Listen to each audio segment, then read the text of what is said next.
My name is Deanna Toledo. I am glad to see a lot of familiar names have been entering the room. I am the Leadership Development Director for River Network, and so you are joining the second webinar in this series of that we're offering. We're looking at a 5-webinar series on integrated water management. So you've joined the sewage pollution as a catalyst to integrated water management. If you're not familiar with River Network, just a brief introduction. Our organization for the last 28 years has filled a unique niche within the environmental community by really supporting the more than 2,000 river and watershed organizations that work at local, state, regional levels. What we're trying to do also is to engage a much broader community to support healthy rivers, and so it's great to see that a lot of folks who are joining us today are working with local agencies, with federal and state agencies as well. So great to see you here. Our focus is structured around 3 areas that we have found are most important to healthy rivers. They are strong champions, clean water, and ample water. And so this webinar series is an effort to build leadership and capacity to address some of the clean water issues that our rivers are facing. So just to thank our sponsors, this webinar series is supported by the Pisces Foundation's water program and also through the Urban Waters Learning Network. And I know a lot of you have been participating in Learning Network series, but if you're new to this term, we are a peer-to-peer network of people and organizations that are working around urban waterways and the communities that surround them. And so this webinar series is an example of what we try to do by elevating good projects, sharing them in the hopes that we can see them replicated, see good approaches replicated elsewhere in the country. UrbanWatersLearningNetwork.org is our website. You will find the recording to this webinar up on that website shortly. And if you would like to join other Urban Waters Learning Network activities, please use that website to connect with me, Deanna Toledo, or my counterpart and the other hosting organization of the network, Anne-Marie Mitroff at Groundwork USA. So our contact information is in there. I'd be remiss if I didn't remind us that River Network is a membership organization, and so we hope you'll consider becoming a member. There are numerous benefits, including scholarships and discounts and pro deals.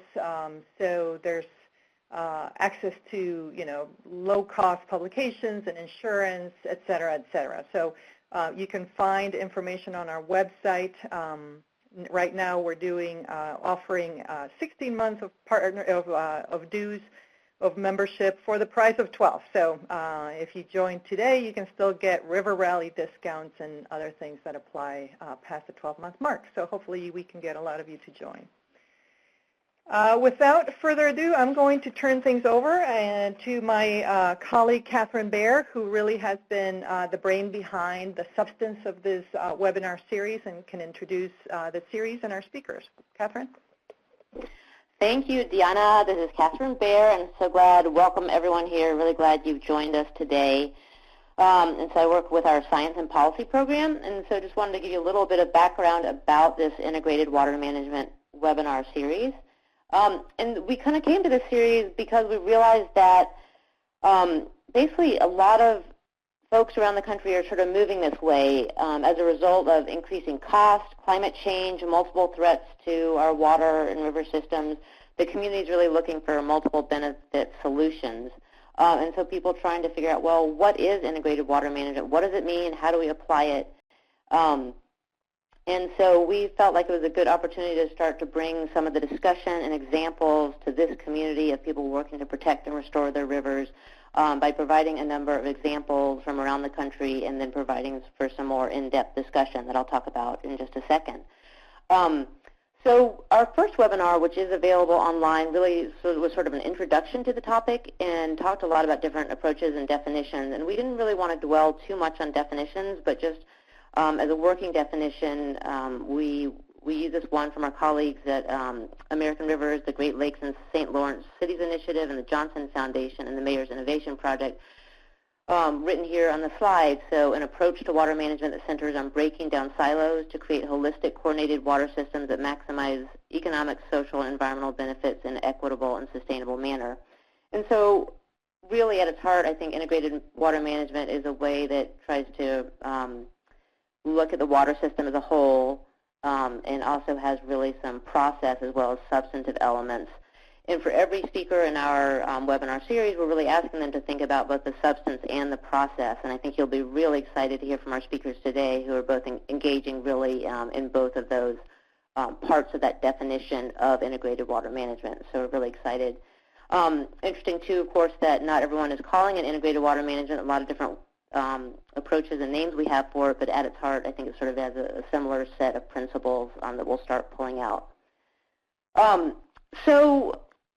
As we kick off today's webinar is really about sort of integrated water management catalyzed by sewage pollution. We've got some other ones coming up catalyzed by water scarcity, flooding, and drinking water that we'll let you know about later. But we did want to get people to start thinking and invite you to join a small group discussion we'll be facilitating in the next weeks and coming months to start for folks who want to have a more in-depth discussion following these webinars about sort of what are the opportunities you see in your community to address sewage pollution or other water quality issues through IWM. What are the challenges you anticipate? What are the barriers and what are the questions you have? And start thinking about how that works in your community and what relationships are really needed. So we will be coming back to this at the end of the webinar, but really as you listen today and think about joining this discussion, think about the way we could focus those discussions to really help you and your community dig into this integrated water management issue in a deeper way. So questions would include, how do you build the right coalitions and relationships? How do you integrate social benefit considerations into integrated water management planning, like public health and equity? Are there technical analysis and decision-making questions that would be helpful, or economic benefit questions or other? So again, we will come back to this and invite you to participate in a poll at the end of this series to help us figure out how to really focus that to make those discussions the most useful. Before I introduce our two speakers today, we wanted to get a quick virtual head count of how many people are actually on the webinar. And so Deanna's going to pull up a poll just to see if you've got one or more person viewing with you so we can know how many folks are actually with us today.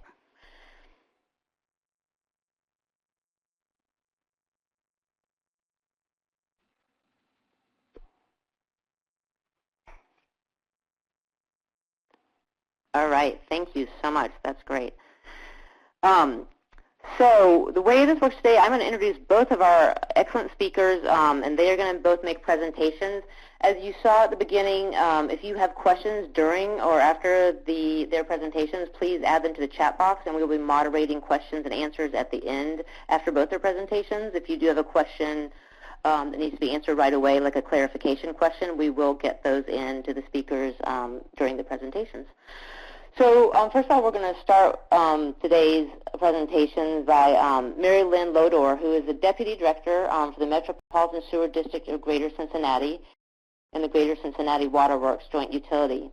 As Deputy Director, Mary Lynn focuses on regulatory compliance, operational efficiencies, process improvement, and consent decree efforts.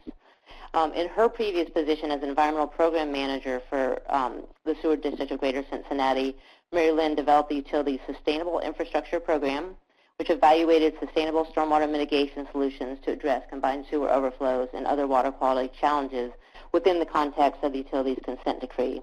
Mary Lynn holds a Master's of Science degree in Environmental Management and Policy and a Bachelor's of Science degree in Business Administration. Following Mary Lynn, Chris Sturm will be talking about Jersey Waterworks Smart Infrastructure and Strong Communities.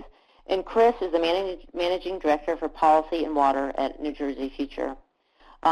Chris directs New Jersey Future's water programs to upgrade urban water infrastructure, facilitate Jersey Waterworks, and mainstream green infrastructure. She's led New Jersey Future's policy development and advocacy across a host of issues, including sustainable infrastructure, climate resilience, regional planning, and incentives for compact, equitable growth. Her work often employs a multi-sector and collaborative efforts to change land use policy and infrastructure investments. And her career experience includes serving as the Assistant Director to the Capital City Redevelopment Corporation, as well as working for a regional council, the Eagleton Institute and the Office of State Planning. She holds a master's degree in public affairs, which is the concentration in urban and regional planning. So we're really excited to have both speakers, and I'd like to welcome them, and I will go ahead and we will hand it on over to Lynn. Thank you so much. Great. Thank you very much, Catherine. And I would like to just, again, thank everybody for coming, and all of the, I just, am thrilled to talk about this because it's actually a project that we are still in the process of constructing, but as you will see when we go through all of these, this whole story, it's something that started well over, 2009 timeframe. So it's still all fresh and underway, but also kind of really started over 100 years ago in terms of some of the solutions that some of our forefathers put into motion. So I'm going to talk about specifically the Metropolitan Sewer District in Greater Cincinnati. We have a consent decree to reduce combined sewer overflows and control combined sewer overflows. I'm going to talk about what that challenge is, how that sort of also needs to be addressed in a context of current economic conditions, and how we were able to take the challenge of the wet weather issues with the economic conditions and develop a more integrated water management solution that is now in the process of implementation that is helping to reshape the vision for some of the areas that we serve. So without further ado, I'll go right on. And actually, I'm going to pause on this slide. This is actually an overflow point. This is what a combined sewer overflow looks like. We in Cincinnati have pretty large ones, and so this is actually the combined sewer overflow that is called Lick Run.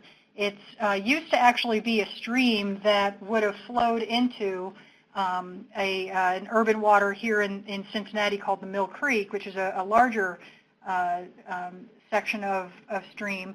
But over 100 years ago, the Lick Run stream was put into a 19.5-foot sewer that essentially mixed that sewer with stormwater. And so here's just a simple illustration of what our challenge is.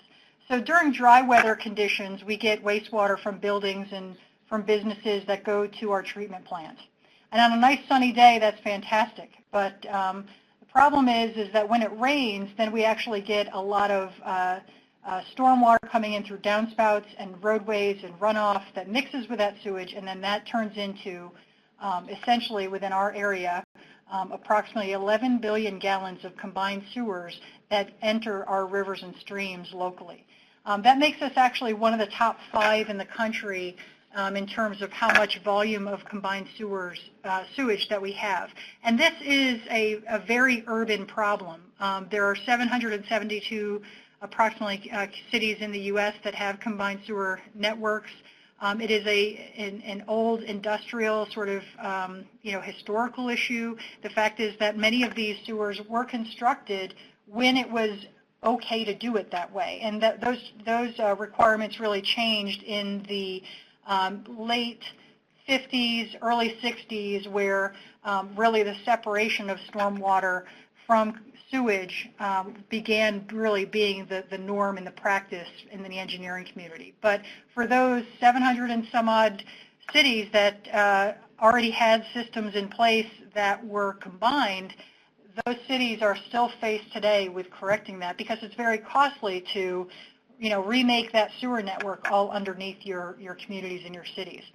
So many of these cities actually do have, and they are required to have, a long-term control plan, and that's required by U.S. EPA or the state regulators for the Environmental Protection Agency. And in some cases, some communities actually have a federal court-ordered consent decree, and that's what we have in Cincinnati. It was approved in 2010, and we have over 400 projects that are listed in our consent decree. And the way that we are implementing that is that we are focusing on sorry, trying to just advance this slide here. There we go. We are focusing on really our consent decree in 3 different elements. First of all, we tried to identify the wet weather strategy for looking at, and we have approximately 202 combined sewer overflow locations, looking specifically at what is the best solution for that particular overflow. In some cases, we might have more storage capacity, and by raising some of the inner workings of that pipe, putting in some dams or whatnot, we could actually store more up into the system, or in some cases it might be a good approach for controlling that flow at the source by doing some separation of stormwater and sewage, or in some cases putting in parallel sewers. Also, other cases might be putting in new treatment plants. So we try to look at what the best solution is for those projects that we're trying to implement. Our consent decree is also based on a phased approach where we are implementing our program essentially in 10-year increments. So we're in the first phase, nearing the end of phase 1 projects, which total approximately 130 construction projects and 60 projects that we have planned that we're now going to start working towards implementation after the start of our second phase, which we're in the process of starting to package that together, and we'll be negotiating that with the regulators here in the next 6 months. We also have controlled spending in our consent decree because, as I mentioned, this is very costly to redo some of the infrastructure that has been in place for so long, when we also have issues of treatment and water quality needs and conditions out in the rivers and streams that are just related to how the treatment plant is functioning and how we need to keep the treatment plant working well. So we have controlled spending on our wet weather program, but that's not to say that we also have asset management needs for our facilities. So we tried to utilize this strategic and flexible and focus on affordability for our ratepayers, because ultimately the customers who use our service, and which are families and businesses in the greater Cincinnati area, we need to make sure that they're going to be able to afford the rates that we're trying to implement with the projects we need to do. So as I mentioned, our phase 1 of our consent decree, it actually, we're implementing about 130 projects, constructing them. One of those projects was identified as a default project. Every other project was, you're going to do this project, and MSD, you go and do it and get it done. And in some cases, we've had to make some minor modifications of those projects. But in this, there was one particular project that was called a default project, and it was a default tunnel. And it was a tunnel that, as you can see on the screen, it would actually flow in this, the purple area that goes up the Mill Creek. Just for orientation, we've got the Ohio River here in downtown Cincinnati in the area close to the river. Essentially, this default project would run from our wastewater treatment plant, the Mill Creek wastewater treatment plant, and just go underneath the Mill Creek and capture those red dots are all of our, or some of our combined sewer overflows, where those overflow structures discharge into the Mill Creek. So this tunnel would just literally go up the course of the river, be very deep. There's like an inside snapshot picture of what a tunnel would look like, and it would have it was a default solution, and what we were able to negotiate with the regulators, with the US EPA and Ohio EPA and Orsenco, was to give ourselves the opportunity to present an alternative that might be more cost-effective, more locally desired, and something that would be just as or even more effective than what the tunnel could do. And so what we knew is that we had some general costs of what this tunnel was going to be, but we had not done the level of detailed design that was necessary to get out in the field and determine what were the bedrock conditions, what were the utility constraints, what were the railroad crossing issues, or the things that really go into a cost estimate. And that's where, after doing that first stage of detailed planning, we learned that that project, that default project, was going to be upwards of $400 to $500 million, depending on how much volume it's needing to handle. So that was a default project that we had, and the rest of this presentation is going to be to give you some information about what we were able to do successfully and in the process of doing right now to not do this tunnel that, again, was very focused on one singular purpose. So again, within the community, it was very much an issue of how much is all of these projects going to cost. We can't afford the rates the way they are. If our consent decree with it listed, nearly 400 projects is going to cost $3.5 billion. Customers, our ratepayers, our policymakers, our community representatives really wanted to be sure that we're spending the right money on the right projects. And so this is very important for our ratepayers to understand what are we trying to do, and we try to engage them in this discussion. So the default tunnel project, it was twice as much in terms of cost than originally expected, because it was originally expected to be about $244 million. The construction of it would require a lot of external workforce from outside the region. It essentially brings in a very, very expensive and significant tunnel boring machine. Doesn't have a whole lot of local people running that thing because it's a very specialized piece of equipment. It also provides very singular improvement to the community. Yes, we were able to collect the flows from that from the combined sewers, but it only is also it's limited in its capacity. Once the tunnel's full, it's full. Whereas we might have more opportunities by looking at more adaptable solutions. It would also bury a lot of that infrastructure as opposed to create opportunities above ground that would maybe have some more adaptability as it relates to additional rainfall that we have been seeing in recent years. So those are some of the wet weather challenges. Now thinking about the economic conditions at the time. And in just an orientation of where we are, we moved some of these slides around, so I apologize for this coming up now. The city of Cincinnati, Hamilton County, is located right down in the corner of southwest Ohio, and we are a relatively urban area, but we do have some rural areas as well. Metropolitan Sewer District operates approximately operates 7 permitted wastewater treatment facilities, and then we have over 200 pump stations and treat 180 million gallons on a daily basis. And but going back to the economic conditions, we've got within our service area, and this was actually something that was published in the local paper, I think in like the 2011 timeframe, of looking at property value changes. And this is the outline of the city of Cincinnati area. And what we found, particularly where we have some of our largest combined sewer overflows, that property values have dropped more than 54%, for example, in the area where Lick Run is, where that major combined sewer overflow is that was on the earlier slide. We've seen property values decline. We've seen other economic conditions decline over the last several years, and that's kind of part of the issue of a community in need of transformation. Here's another slide that shows in 2010 we actually did a study working with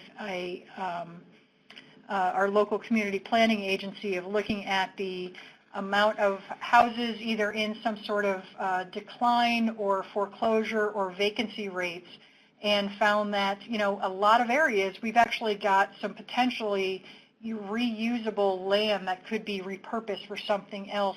But more importantly, from an economic standpoint, the fact that we have a loss of nearly 200 households within this 1 mile, economics will tell us that that's an economic impact or an economic loss in terms of productivity. So when we try to think about what the title of this day's presentation is Sewage Pollution as a Catalyst for Community, looking at what are the particulars of the community are so important to try to line up with what you can do as a solution.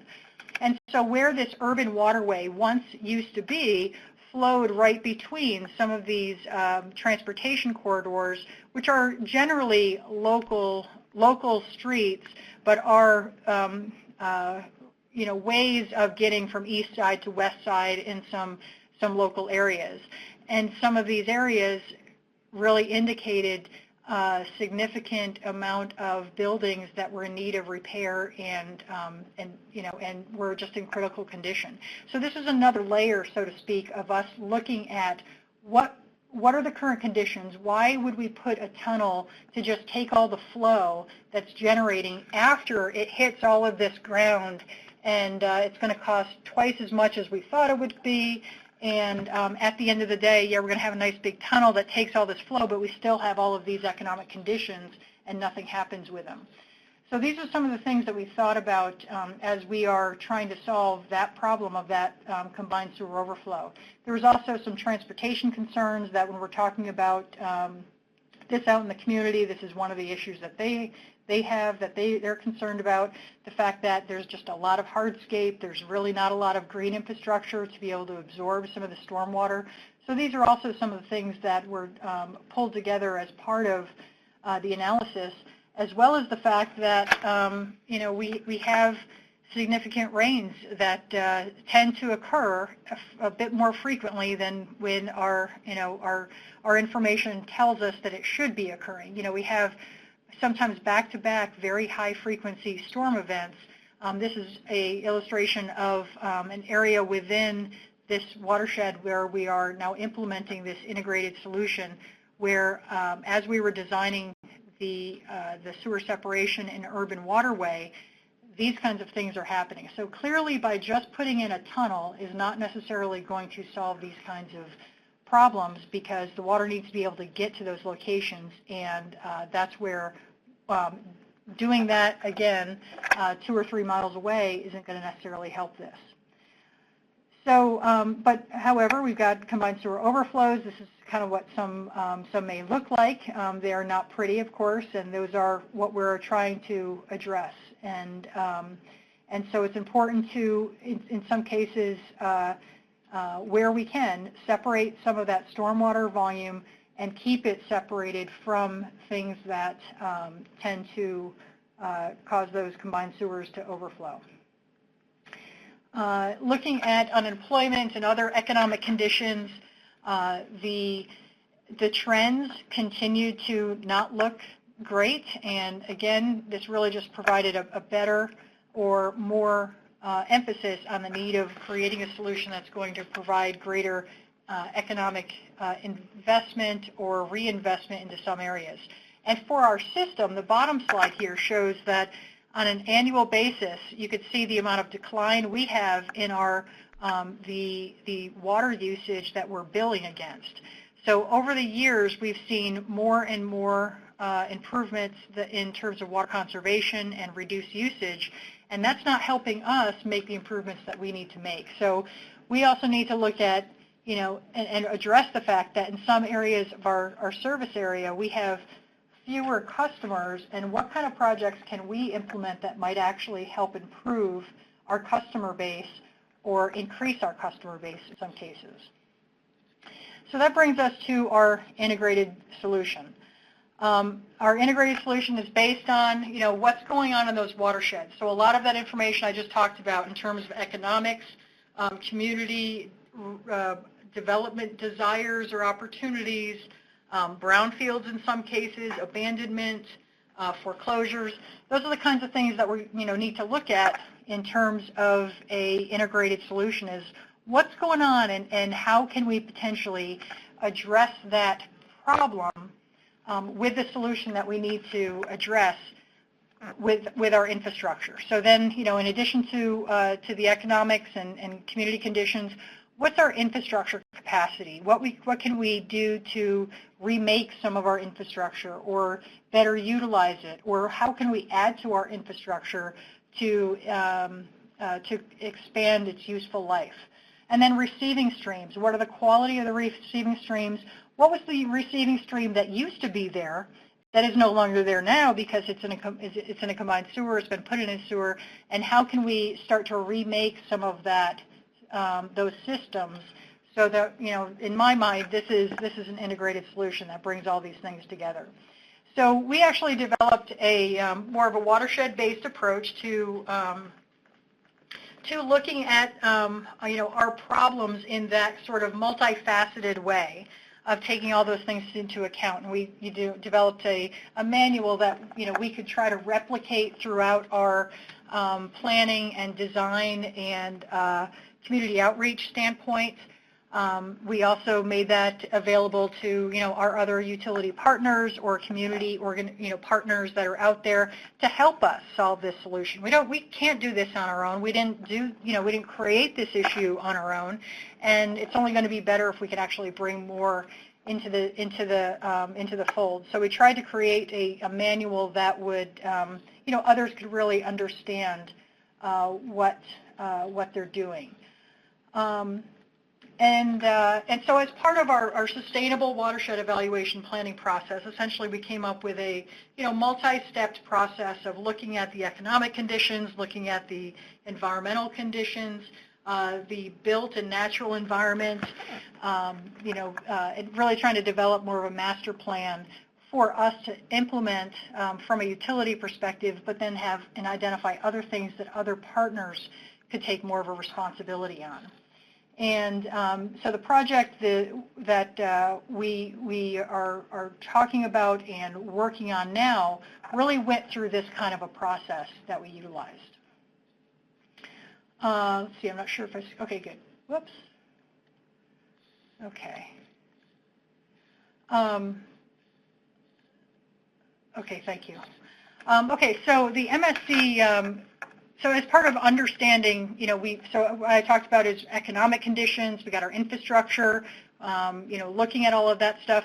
We also instituted a rigorous water quality receiving stream water quality monitoring program. And we had one previously, but it wasn't really as significant as we felt like it could be to provide us with good information to be able to identify the right projects or better projects to help supplement some of the urban water challenges that we have. So for 4 years, we actually collected a lot of data, put it into reports. You could actually go to our website at msdgc.org. I think it's located under initiatives, go to water quality, and you can read through all of the reports that we've done on water quality. It's really focused to mirror what Ohio EPA utilizes to determine whether a river and stream is in attainment of water quality standards, and if it is not, then what are the causes and sources of that? Because in some areas we might have rivers and streams that are not in attainment, but it might not be because it is because of a combined sewer overflow. It might be because it's some other stressor or water quality impact that is not necessarily MSD's responsibility. So we try to look at that information to make sure that we're identifying the right projects and priorities based on the real water quality need that we're seeing in the rivers and streams. So just going back to that default project, and so by looking at a lot of the stuff that I just went over within this specific defined area, we looked and tried to pair up many of these various ongoing efforts with some of the infrastructure issues and needs that we had, as well as how, for example, the Ohio Department of Transportation was doing some major redesign and construction of highways, how the city of Cincinnati was doing a comprehensive land use plan, and on and on. I mean, there was a lot of different other community-led plans. We tried to sort of infiltrate ourselves into that, or vice versa, have some of those folks that are doing those kinds of efforts come and learn about, or let us explain to you what it is that we're doing or the challenges that we have, and let's talk together about what might be some of the more ideal solutions that will provide that benefit to the community. So in particular, we were asking ourselves questions. What if a sewer could be more than a sewer project could be more than a typical sewer project? What if it could be a strategic investment, a regional model, include community and private party partnerships? And then even more specifically, what if it created a network of community assets that attracted new investment and left behind green infrastructure or green building opportunities so that that flow or that stormwater doesn't come into our system and really be a model for that community of the future. And so essentially, what if it could be more than just a sewer project? And we really felt that by inviting and bringing in more partners, we can get to that point. And so to do that, we developed, more of an approach of what are MSD's core responsibilities as it relates to project development. Enabled projects where we actually worked with over 36 different partners, I think, to implement green infrastructure on their property, help to test that, see how it worked, and more importantly, really get it out into the community so we can bring or point to those examples of where you could actually have a benefit for the overall public system if we actually get more of this stormwater to be treated at the location where the rainfall hits, essentially, and to keep it out of our system. And then we also worked on really informing and influencing the rate base, if you will, and the other partners to really understand what our solution, or rather what our problem was to help us develop that solution. So I'm happy to say that actually in May of 2013, we actually had this alternative project approved. Again, where that tunnel was going to locate was just right up to that first watershed that's blue on the left-hand side of the screen. That's called the Lick Run Watershed. This overall watershed is called the Lower Mill Creek Watershed. And well, the tunnel just would have gone just barely past the Lick Run Watershed. We were able to identify a suite of projects that would supplement or would rather offset that default tunnel, and it was a mix of both gray and green infrastructure. And I'm going to focus now on a little bit more of the Lick Run component of that, because actually, if you look back at the overall, Lick Run really is, it's the largest combined sewer overflow that we have in our area. We've got some real-time control up in the Bloody Run area where we're putting in some storage capacity within the lines that we already have, and we're separating some stormwater and detaining some combined sewage in the Kings Run watershed and doing some separation in West Fork. But the Lick Run solution is the one that I'm going to talk a little bit more about, because it's the one that really focuses on a great example of source control and an integrated water solution. So, so really it's about defining and building the right project, and that's what we're in the process of wrapping up final design on this urban waterway that you can see kind of through the valley right here. This is just an illustration of the Lick Run Valley. As you can see, it is a fairly well-forested area in the city of Cincinnati, and what we are doing is building this large-scale urban waterway where right now today all of that water is getting into our combined sewer and causing an overflow down at this location. We're going to be essentially creating a new waterway that does not exist today. And so how we're doing that is, this is the watershed of Lick Run. It's about 2,700 acres. We are actually putting in new separate storm sewers, or in some cases creating new or restored streams up in the headwaters of some of these areas. And we're just strategically separating the flow that becomes stormwater and trying to have it go through a separate conveyance system so that it ends up in that urban waterway. And here's just an illustration a little bit more clearly to show the red lines is where we are installing new separate storm sewers. We have some green infrastructure located throughout the basin as well, with some water quality features such as not all of these basins are to be constructed. This is somewhat of an older slide, but We do have 8 of these basins we are constructing now, and we have some of these sediment separators that are getting installed as well. And ultimately, between this purple area is where we are now designing in the final stages of design of an urban waterway, and I will show you some pictures of that in just a little bit. In fact, right now. So this is the urban waterway, or the Run Greenway as we've called it. And just to transition through, we've got a stormwater conveyance box. And again, remember right now, this is that sort of very blighted area that had a lot of foreclosures and abandonment. We're actually going to be using that property to construct this project. And so first we're putting in a stormwater conveyance box. We have a wetland forebay, some biofiltration basins, and then a headwater area where the water will essentially be daylighted into this corridor, and then construction of an urban waterway of just over a mile long to flow then into a water quality pond and then outfall to the Mill Creek. There's also some civic recreational space that is already existing in that area. We're making some modifications to it, but it is an existing recreational area. We've got some bridges because we're daylighting this water that then necessitates the need for vehicular traffic. They still need to drive, and so we are constructing some bridges in the area, as well as I think there's a pedestrian bridge down by the civic recreation area, and then also some debris and sediment separators that are located within the project area too.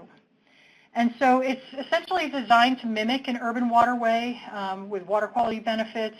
We do have a recirculation system included in the design as well, in order for us to ensure that we don't have mosquito issues, and trying to again recognize that it is a stream in Southwest Ohio, or it's a waterway in Southwest Ohio. On some days it will be dry, but again we just want to put this recirculation system in there to address potential for cleansing and keeping it fresh, and not having any issues with mosquitoes.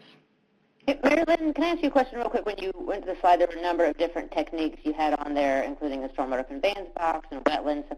Which of those elements, can you just briefly explain those, and which of those elements are sort of like new and different compared to what you might traditionally have used for stormwater management in Cincinnati? Yeah, well,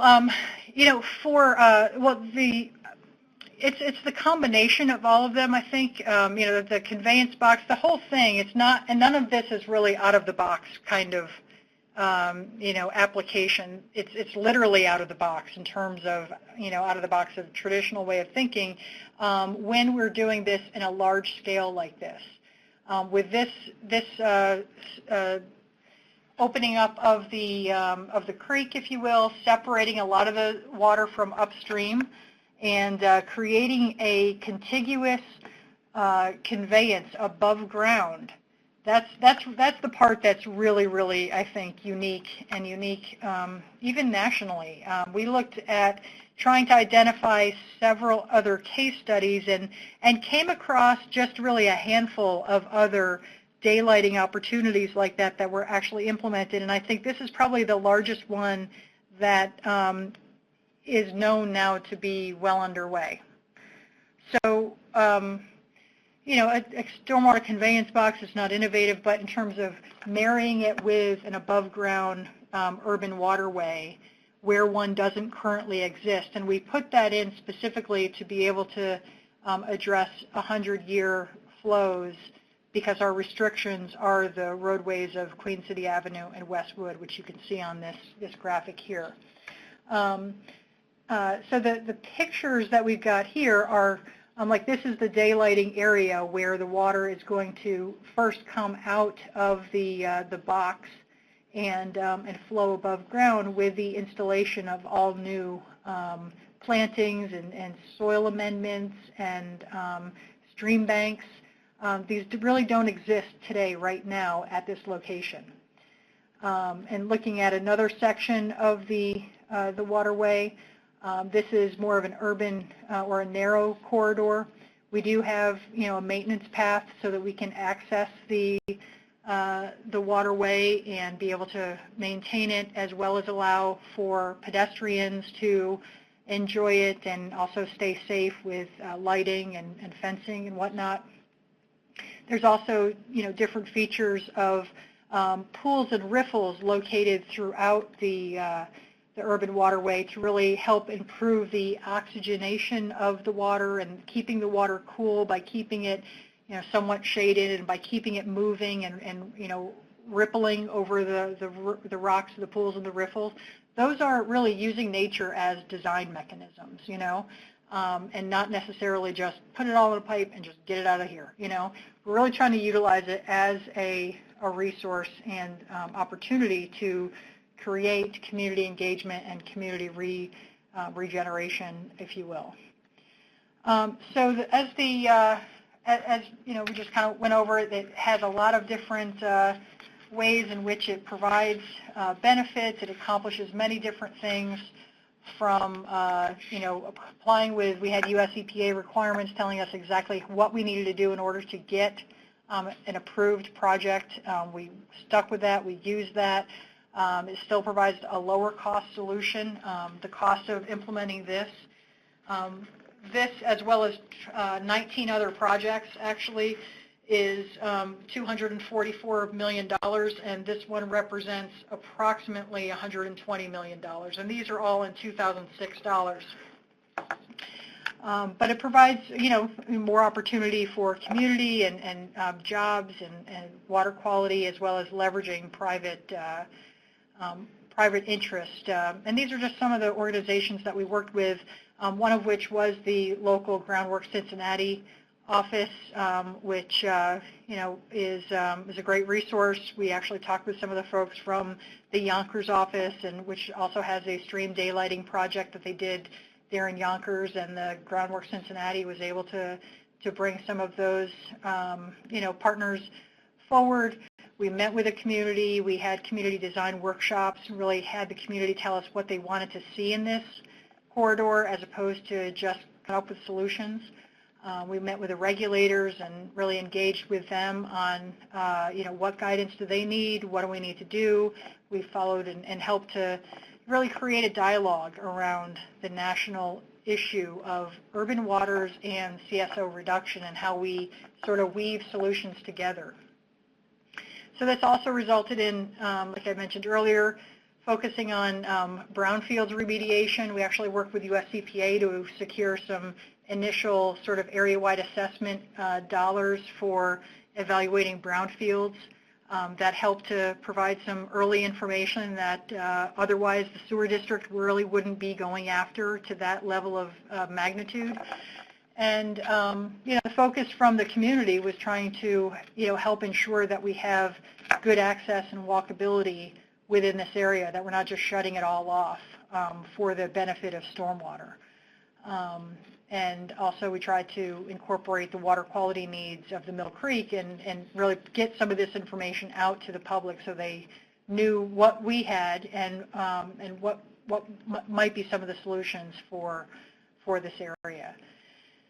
So so essentially we came down to the point of, what if we did this instead of the tunnel, and by doing so was able to essentially get the buy-in from the community and the local policymakers to do that, and just really excited about the strong partnerships that it did develop. We developed a lot of champions, and it was really important for us to be able to focus on sort of blending the policy with the partnership and the engagement, and creating a multi-benefit project that now, in terms of implementation, we are in the tail end of implementation for construction. We're wrapping up design. We'll be bidding this project out, the construction of the urban waterway, later this year, to be able to start construction, and have been working with other agencies, from the energy, Duke Energy, to Cincinnati Transportation and Waterworks, to get a lot of construction coordination done.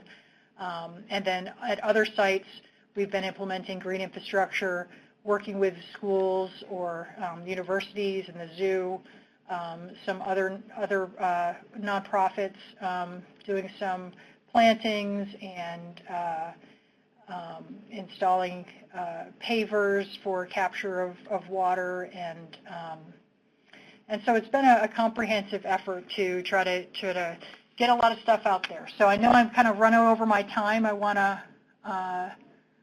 to defer to the next speaker so we can get into some questions. I see we have some people chatting and stuff, so I'll review those and prepare for, be able to talk about those a little bit later.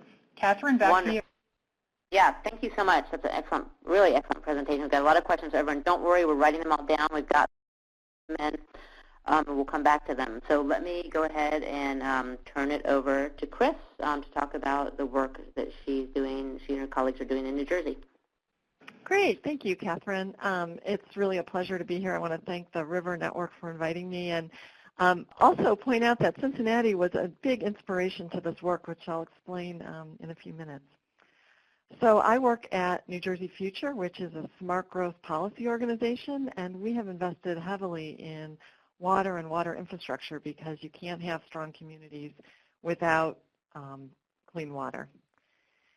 I'm going to talk today about our collaborative Jersey Waterworks, and I'll start by describing the sort of CSO situation in New Jersey, which catalyzed this. I'll then talk a lot about Jersey Waterworks, how it was created and how it functions. I'll move into a description of our work and end with a few observations.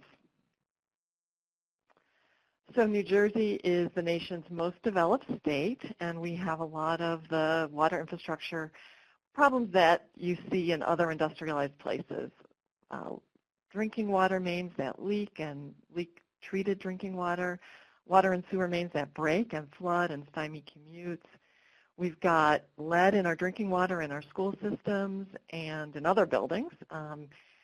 Flooding, which is exacerbated by climate change, flooding that is not only due to major storms but minor storms, and public health issues from pollution and contaminated waterways. The perfect storm of these problems happens in the 21 cities that have combined sewer overflows, where we've got, really serious public health issues from sewage that's backing up, not only overflowing into rivers, but backing up into homes and yards and parks and streets. New Jersey is way behind the rest of the country in dealing with this, and I'm not exactly sure how we avoided the Clean Water Act for so long, but finally last year our state DEP issued permits requiring the development of long-term control plans that will be legally enforceable and must pretty much eliminate overflows. They're issued to the municipalities and the 8 regional sewage treatment plants, which now have 5 years to devise solutions. The cost will be in the low billions of dollars, and it might be more expensive in New Jersey because it's so fragmented.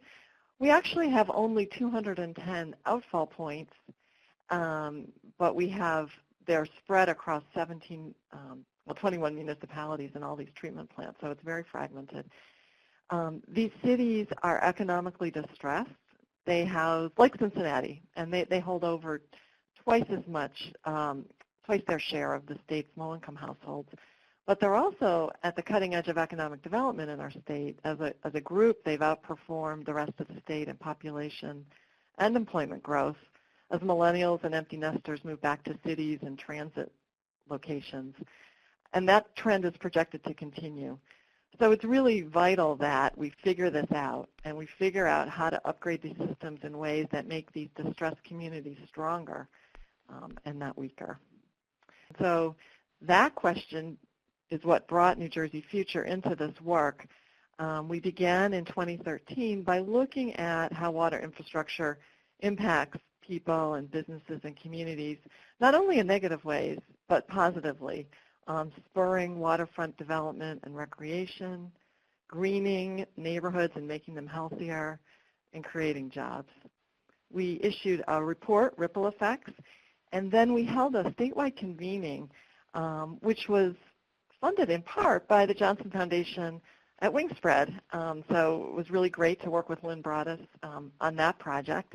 And we had 25 leaders from all different walks of life who came together to say, how are we going to tackle this as a state?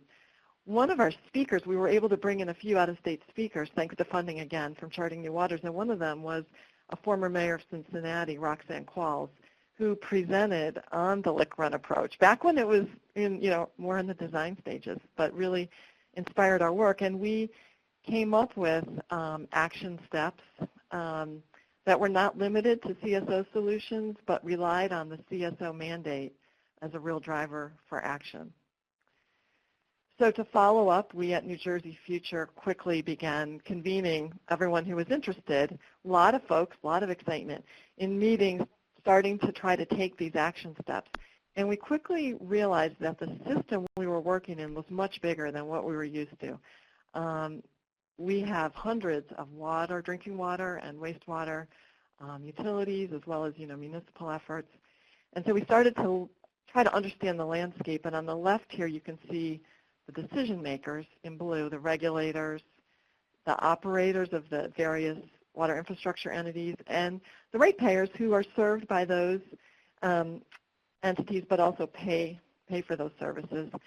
And then all the folks they interact with, the NGOs, environmental groups, smart growth groups, the business interests, community organizations, often at the neighborhood level, dealing with flooding and such, experts, academia, and so on. And also philanthropy playing a big role in helping us knit all this together.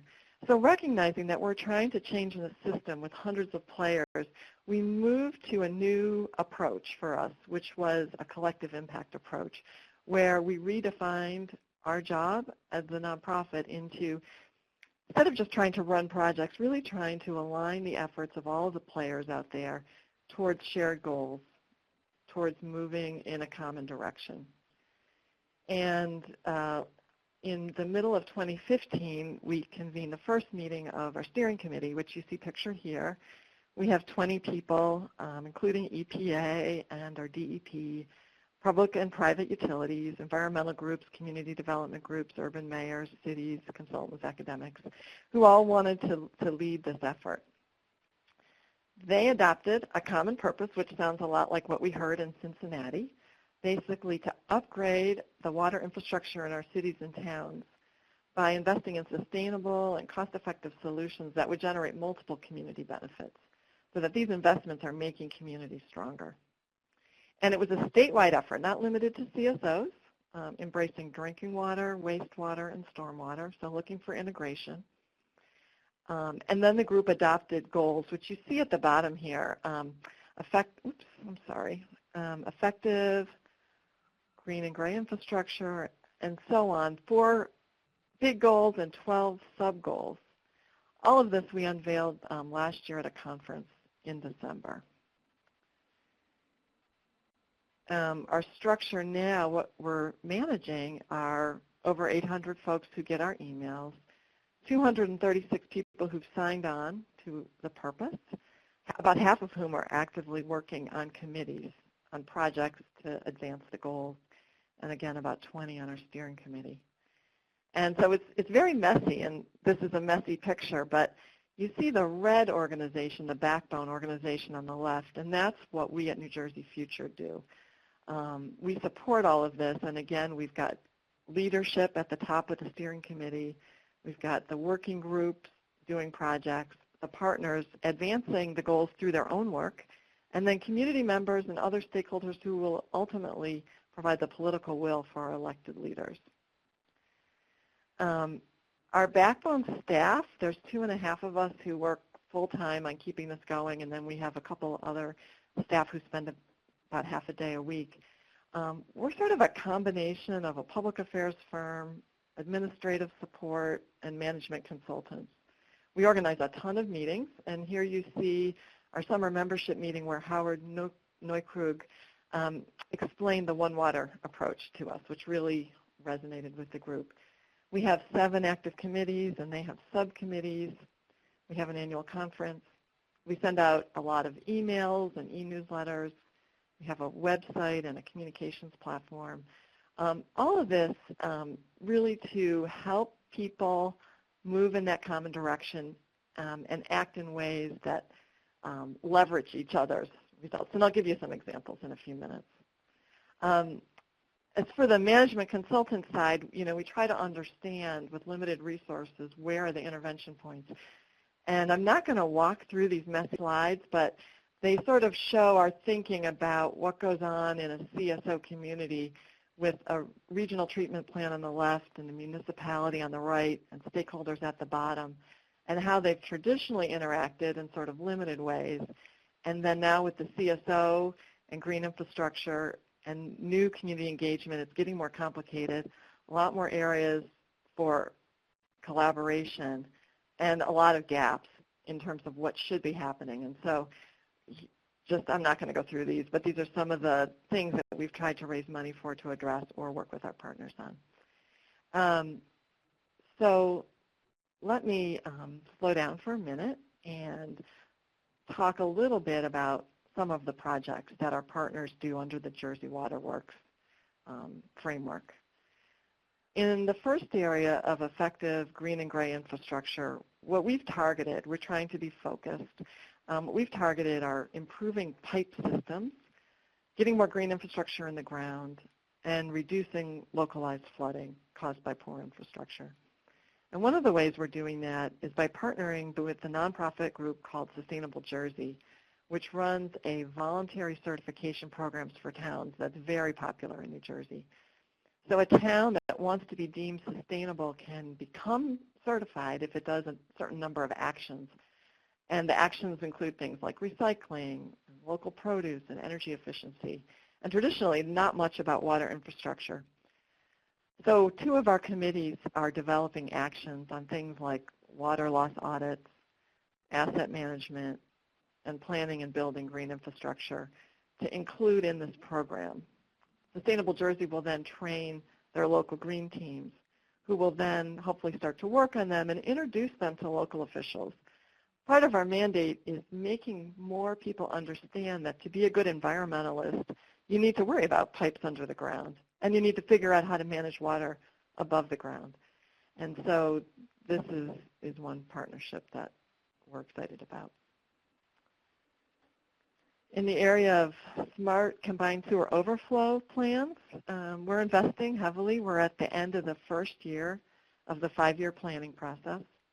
One of the things that we've done is convene a network of all the permit holders, which is co-chaired by 2 leaders at our bigger wastewater treatment systems, to share resources, to develop joint advocacy, and so on. We issued a model request for proposals that permit holders could use when they were hiring their consultants to do their long-term control plan, which our largest utility did use, and it emphasizes green infrastructure, regional approaches, water conservation, public participation, and so on. We've advocated successfully with our DET to provide much clearer guidance on what is required in terms of green infrastructure.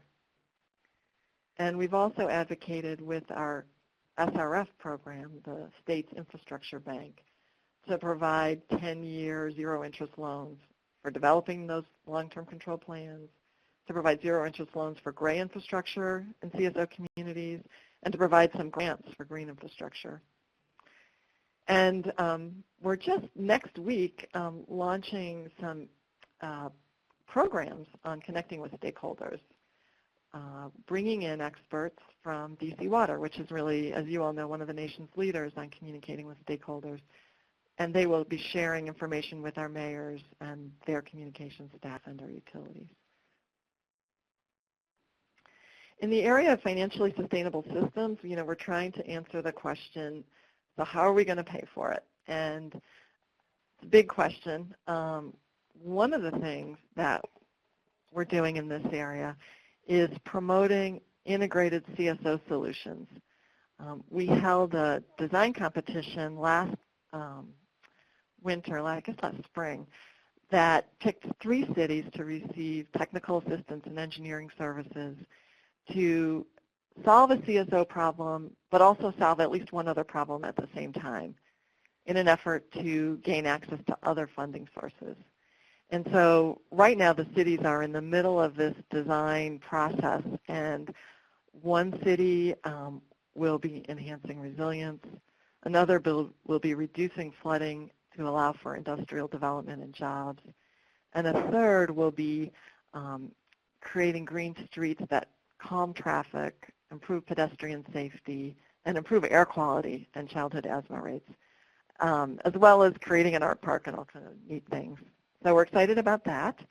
Again, this is all about partnering and broadening the problem definition to bring in additional resources, financial resources.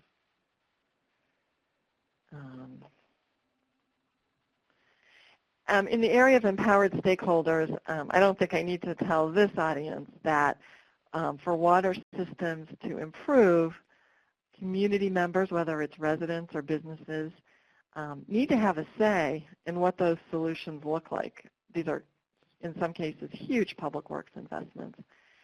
And they also need to understand the kinds of services that they're receiving in order to support them and perhaps to support rate increases in the future. So there's a lot of opportunity here. We have some great utilities that are anchor institutions and environmental champions. And we have others that have been more in the background and are learning and interested in better connecting with ratepayers. So in that vein, our committee has issued really easy to read flyers in 3 languages on these topics. Our committee has engaged or convened a group of the regulator, the DEP, regulated utilities, and community advocates on preparing guidelines for effective public engagement in CSO communities. And we've also been able to hire our first community organizer who will work with other partner organizers to advance all of this work. This is an area where we can really focus on equity and making sure that our systems are not only environmentally sustainable, but are equitable for everyone. So big question. We're investing all of this time and all of this money. Are we making a difference? And this is a question that the Dodge Foundation, which is funding our backbone work, its board has asked. They're saying New Jersey has a $40 billion infrastructure problem, so we throw in, a little bit of money each year to this nonprofit. What are the odds of seeing a difference? And they believe in us. They're continuing to fund us. But to answer that question, to see if we're making progress towards our goals, we have engaged all of our committees in devising a measurement system that includes indicators of progress, 5-year targets, and a process to get there. It's very challenging because we're basically tasking ourselves with answering questions where there isn't state-level data yet. So we don't know the condition of pipes, besides the fact that most of them are old. We don't know the exact condition of pipes in New Jersey, but we need to measure that if we're going to manage it. So we need to come up with a system, working with our partners, again, to assess the condition of pipes and see how that's changing on an annual basis. Same thing with green infrastructure. We know there's a bunch of rain gardens popping up, but to what extent is green infrastructure playing a significant role in managing and capturing stormwater? Community engagement. Are stakeholders better educated? Are these conversations really happening? And so on and so forth. So our next step is to come up with a really workable measurement systems and get the resources to implement them, establish the baseline, and so on. So our next step will really be to engage with some national experts who can help us understand what's working elsewhere and what is the most important contribution New Jersey can make in this area, as well as doing some of the low-hanging fruit that we can get started on now.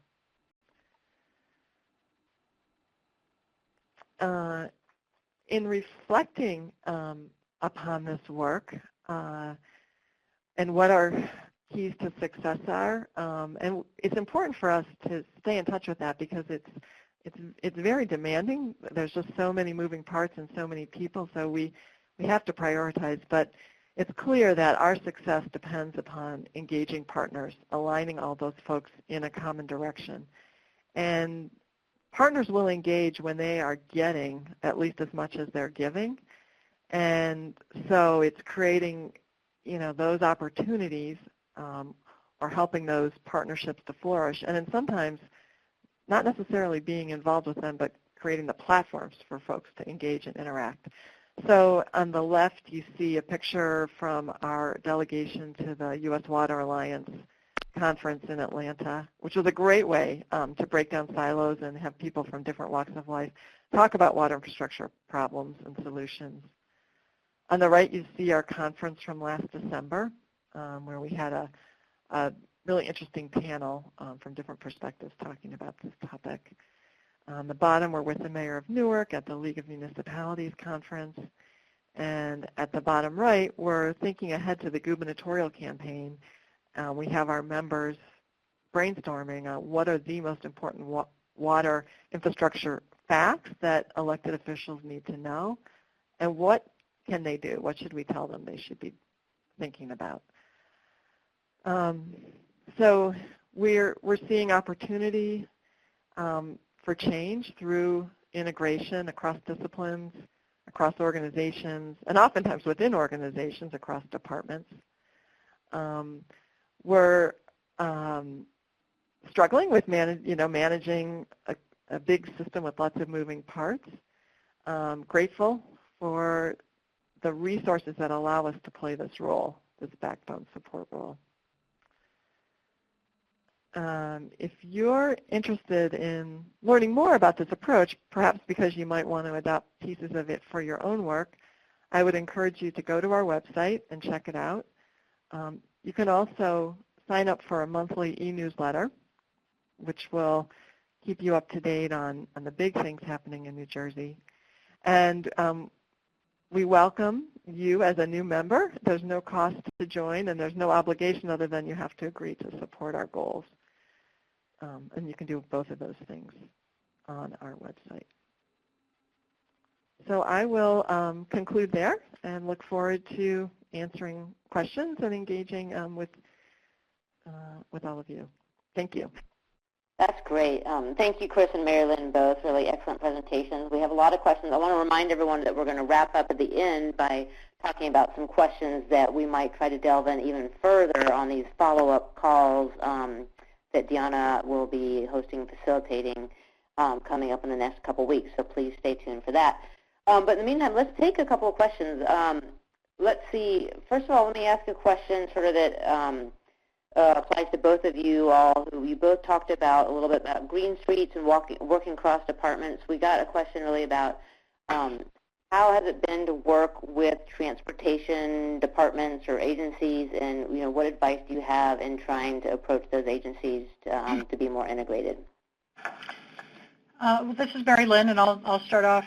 With regards to our engagement with transportation agencies, I mentioned that we worked with the Ohio Transportation Department, ODOT, Ohio Department of Transportation, early on, and the fact that they already had a major capital project going on for I-75, and actually I've been in Cincinnati living here now for over 20 years, and I think they've been in this project. It's been different projects, but they've been reconstructing I-75 my entire time here in Cincinnati for 20 years. But this is a new effort that actually started probably back in like 2006, maybe, the early stages of planning. So it kind of started with trying to get some memorandums of agreement with the Transportation Department as we were identifying what are our infrastructure problems and challenges for this particular CSO. Like, for example, we have a number of CSOs that we actually can't address any other way than put in a tunnel unless we actually have a separated stormwater line that runs underneath the interstate. So having that dialogue with the Transportation Department early, they receive. The thing is with ODOT, too, they actually have to, in some cases, they have no other place to put their stormwater but in our combined sewer. So we have certain detention requirements, and, we have some leeway or flexibility to say, well, we don't want you to put that water in our system here. We'd actually maybe rather have a way to convey it for the future. So let's actually talk through a future solution. We might not be able to do it all right now, but what can we at least get in the ground today, given the fact that you're already ripping up the highway? So in some cases, it has to be, I think that's where what New Jersey Jersey Water Works, that initiative does very, very well. It seems like is really engaging that policy and political level to try to garner that political will. And that was something that we did locally as well with the Ohio State Office of Transportation and also do with our local City of Cincinnati Transportation Department. But there's a lot of other priorities and issues that the departments have. So in some cases they might not be able to do it all, but if you could, try to get them to do, enough to just help to facilitate something, you're not going to be able to get it all done in one day or overnight, but just starting to lay the groundwork through some initial memorandums of understanding. And I think back in around 2010, there was a partnership agreement between US EPA and transportation. So we tried to use that as well to say that, at the federal level, supposedly these agencies are supposed to work. We're actually working on a federal consent decree for US EPA transportation. These are issues we have. And it really didn't always go as far as we would like the conversation to go, but we were, I think it's a continuous conversation that needs to be had. Yeah, yes, I would agree. It's a long-term proposition because we're basically asking transportation departments to rewrite their roadway design manuals, which is what all the local engineers follow. And that doesn't happen quickly. We at New Jersey have a really strong complete streets program, which is to design streets for all users, and a ton of our municipalities and counties have adopted complete streets policies. So our strategy in approaching our DOT has been to say, let's design, let's support complete green streets. So they're not really complete until they're managing stormwater in sustainable ways. And the DOT has been receptive to supporting local governments in doing that. And we have some great new projects coming online that are spearheaded by cities and counties. Unfortunately, in New Jersey, we're out of transportation money. We have a big impasse between our governor and our legislature. And so not much is happening at the policy level, but that will change someday. But I think this is a huge opportunity because when you analyze the percentage of land area, percentage of impervious coverage that is roads, it's huge. And anytime you rip up a road, you create an opportunity, to rebuild it differently and also to upgrade water and sewer lines that are underneath. Yeah, good answers. Let me go back to a question that came in pretty early on having to do with, Mary Lynn, I think something you said about, one of your overall goals was about keeping rates affordable. At the same time, you need to make investments. And Chris, you also touched on this and sort of on the equity portions and cost effectiveness. So if I could get you both to weigh in on how are you looking at that issue and trying to balance the need to invest as well as consider real affordability concerns in your communities, whether it's cost effectiveness and or any other strategies? Sure. So with regards to that question on rates, it's very, I would say that there are most utilities are very concerned about rates because the cost of chemicals, of energy are always going up, and and the work that we need to do to operate and maintain the infrastructure that people rely on every single day, no matter how much people think about their rates and where their dollar goes and stuff, in terms of trying to take away the service that wastewater utilities provide and try not to use a wastewater utility just one day. You can't do it. We're humans.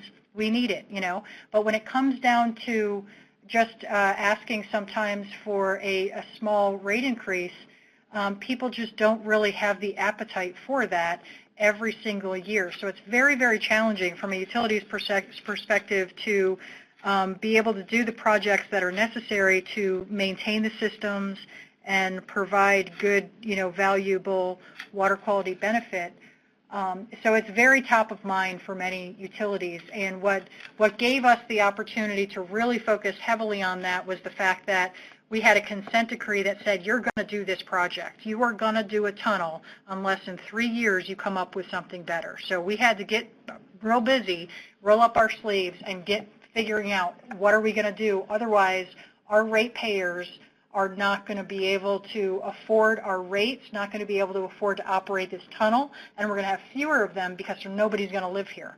So we really had to develop something to be able to deliver a smarter and more cost-effective solution. And how we do our work is all about what money we get coming in from sewer bills. So it's tied directly to what customers have the appetite to take or what they don't, and what turns into sometimes, on the at the board level of when rates don't get passed, then that does cause some difficulty for the utility. But it really comes down to the fact that we had an opportunity to look for something lower cost, and we had a time frame associated with that, or we were going to do something else. And we have, many projects that we have within our consent decree that we're trying to take a similar approach to make sure that we're developing the right project, have the right information, and are going in the right direction. Because, once we build it, then, it's supposed to meet certain performance objectives, and we got to make sure we're able to do that because we don't have the time or the luxury to redo a lot of work. Yes, yeah, we have a number of the same themes as they do in Cincinnati. And when people say we can't afford this, we say, well, you can't afford not to invest in your water infrastructure. You do need clean water, and you need it every day. That said, it's easier said than done to raise rates. So certainly looking for ways to drive down costs and be more efficient, communicating about the value of water and the value of water infrastructure, and then figuring out how to provide subsidies to the folks who are at the bottom of the income levels who can't afford the rates that they have to pay today. So we have not figured that out in New Jersey, but we know we have to. We have a statewide subsidy program on the energy side that provides assistance with heating bills in the winter. And I am hoping that we can figure out a way in the next couple of years to have a similar framework for water, wastewater, and stormwater. Yeah, and obviously this is such a big and important conversation nationally, and just as a plug, we will be hosting a webinar on this issue in the coming year, so look for that too. Let me throw you all, there's a great question came in. I think this is really a key one as a sort of a final big question. And, really made me think, Chris, and you were sort of suggesting essentially that you as a community nonprofit group had a real role as a convener of, convening to try to catalyze these changes. And so someone asked, well, what is the role, possible role for grassroots groups in catalyzing big changes like this? So what do you all see as the role, and, in the ones you're in or the experiences you've had or others that might work in this sort of move towards integrated water management? Yeah, I think that's a great question. And I think the first thing, or the way that we did it, which I can suggest because I think it worked, is to focus on what are the local problems you're facing, whether they're pollution, flooding, unsafe drinking water, public health. What are the positive things, the bright spots? Are there regulatory mandates? So getting that story out there, and then bringing together all the partners. And, I think water and wastewater utilities at the municipal level, which is what we have in New Jersey, as well as public works departments, are a good place to start. You've got environmental groups, and then you have community development organizations, as well as, the academics and the consulting engineers and planners, land use planners, and, integrating this with development and redevelopment. So bringing folks together, and that can be at a very local level, to talk about a path forward. And that is a great way to start the conversation.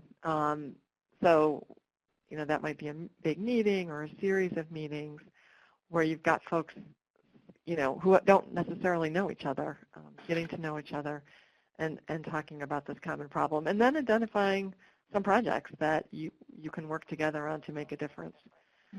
Yeah, I'll just echo that. I think that's a great overview of what to do and what we did in Cincinnati. We created a committee. It was called Communities of the Future Committee. We met on a quarterly basis, kind of shared a lot of this information in real time as we were developing it. We brought together close to like 60 different thought leaders from different organizations, from planning organizations, transportation organizations, stormwater organizations, just different nonprofits, as well as some of the governmental agencies and even some community development corporations, and just anybody who seemed like they maybe had a stake, or we weren't quite sure what their stake was, but let's just get them here and they can figure out if they have an interest or not, and then try to develop different subcommittees and have them really help do with some of the community outreach, give them, the elevator speeches to be able to have them articulate in whatever circles they're in the challenges that MSD is facing. And, if they might be working on a project in this area, they might think in a meeting that MSD isn't even at yet, well, I wonder what MSD might be doing in this area, and we should get in touch with them and see if, we saw the installation at the zoo of stormwater management. Maybe that could work here, And so I think it's trying to create those sorts of conversations that, engaging those organizations. And if you're not kind of a partner with your utility already, I would definitely encourage you to do so. Great, really excellent, really inspiring presentations. I am going to, at this point, hand it back over to my colleague Deanna Toledo and just remind everyone that these presentations will be available, and some resources have been in the chat box that we will also make available for you in addition to the recording of this. But a big thank you to Chris and Mary Lynn for really wonderful presentations today. Thank you. Yeah, all right. Thanks again. This is Deanna Toledo with River Network. Thanks again, Mary Lynn and Chris. We do want to provide support to those of you who are in this webinar and are inspired to see what you might do to bring forth this kind of vision into your own community. So as Catherine laid out at the beginning, we want to host a small group discussion, a series of small group discussions. We can decide where their interest is on how to bring IWM to your community to address sewage or other water quality pollution issues. And so I'm going to pull up a poll here real briefly to help us further hone in on what that might look like. Let us know what kind of discussion would you like to join in with other peers. There's various aspects to this. Is it around building coalitions and relationships, starting with the utilities and others, integrating social benefit considerations, technical analysis? Would love to hear what folks have to say in terms of what kind of conversations might be most useful to you, so that we can go ahead and follow up from this webinar with some scheduled conversations.